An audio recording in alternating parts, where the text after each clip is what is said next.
Today we're looking at the Fitbit Charge 4 with a simple, sleek, minimal design, accurate fitness tracking, and a reasonable price. Easy to see why it is considered to be the best fitness tracker on the market, or at least it was when it was originally released a few years ago. With the release of the Charge 5, is the Fitbit Charge 4 outdated? And should you offer yourself something newer, or are you better off sticking with the Charge 4? And after you get it, what can you expect from it, and how do you get the most out of it? Let's find out. Well, for starters, Fitbit Charge 4 builds on what we like about the Charge family, with the addition of GPS to map your exercise route without a phone. The Charge 4 looks sleek, measuring less than half an inch at its thickest point, though I'd like to see a color screen instead of the bland monochrome image that the older generations offer. That is something they improved on when it came to the Charge 5. So if you want that bright, colorful image, you're going to want to go with the Charge 5, but if you don't care, Charge 4. The screen itself is decent when you're outside in the shade. The Charge 4 screen is easy to read, but if you're out in the sun, I had to squint to see the screen properly, unlike the Charge 5's bright and colorful display. The screen shuts off automatically, which is a handy feature if you're forgetful like me who can't even remember to lock their phone. You can wake it by tapping the button, giving your wrist a small shake, or tapping the screen itself. Easy peasy lemon squeezy.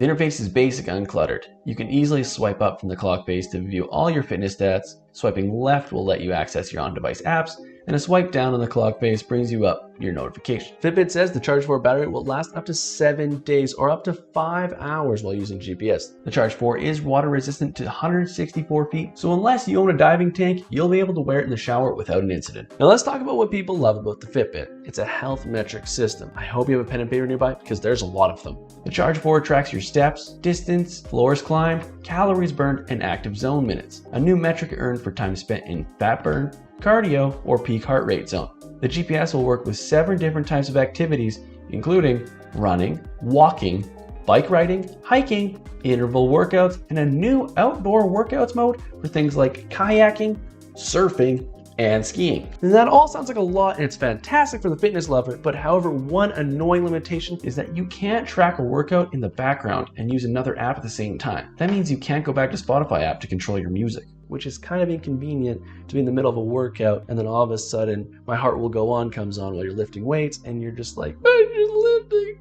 Not only are we big on exercise, but we also love a good night's rest. Just like the new Charge 5 and other newly released fitness trackers, the Charge 4 tracks the amount of time you spend in light, deep, and REM sleep each night. The Charge 4 features some sleep tools that were previously only available on the more expensive Versa 2 smartwatch. That includes the ability to see your sleep score on your wrist and sleep mode. I'm not a big fan of wearing things on my wrist while I sleep, but this was comfortable enough that I didn't even notice it. Now, on to the apps. Spotify support has been a top request among Charge device users, so it's nice to see it on the Charge 4. But you must have a Spotify premium subscription to use the music streaming service on Fitbit, which is inconvenient, and you also need to have your phone connected, which isn't the biggest thing in the world, but it still loses the point of having your phone on you while you're out for a run. Another nice upgrade to the Charge 4 is that Fitbit Pay now comes standard on all models. Charge 4 can display notifications from your phone for calls, text, and meeting invites. If you use an Android phone, you can send quick text replies to any message you get. iPhone users, however, are left out of that party, and it's not available for iOS features, which is a shame because it's still not fixed on the newer Charge 5 model either.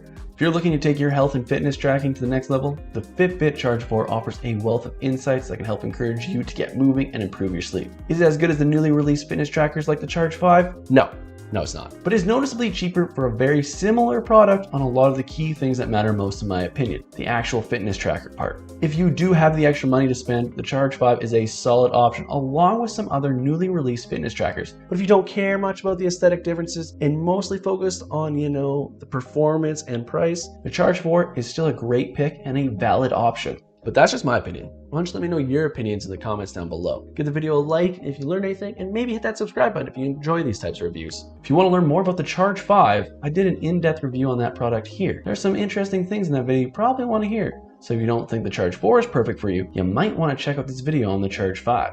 But until next time, I'll see you guys in the next video.